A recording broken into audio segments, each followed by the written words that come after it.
4 na minuto bago mag-alas 6, driver at may-ari ng isang Ford Ranger na naghagi sa bisikleta ng kanyang nakagitgitan, pinagpapaliwanag ng LTO. RH5 Val Gonzales, Val.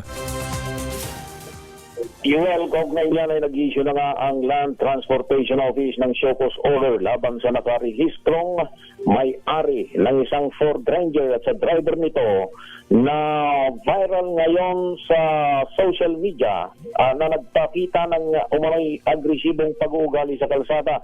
Batay sa investigasyon na nakuha ng LTO, nakita sa video na viral ngayon sa social media ang driver ng Ford Ranger na may plakang pagmamay-ari pa ng gobyerno na kumilos ng marahas at sinadyang ihagi sa isang bisikleta habang nasa pampublikong kalsada sa barangay Paliwa, Subanto, Bulacan. Maturang insidente ay nagdulot ng panganib sa kaligtasan ng iba pang mga motorista at publiko na may tuturing na paglabag sa umiiral na mga batas at regulasyon sa trapiko.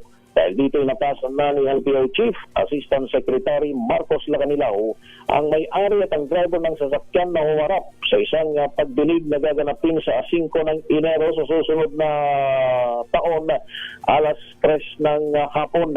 Inobliga rin silang magsumite ng paliwanag kung bakit hindi sila dapat mapanagutin sa mga kasong administratibo katulad na gaya ng reckless driving at improper person to operate a motor vehicle. Habang isinasagawa investigasyon, ang nasabing Ford Ranger ay pansamantalang inilagay sa alarma habang ang lisensya ng driver ay sinailalim na ng LTO sa 10 araw na preventive suspension.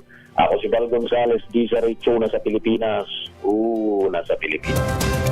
Thank you, RH5 Val Gonzales.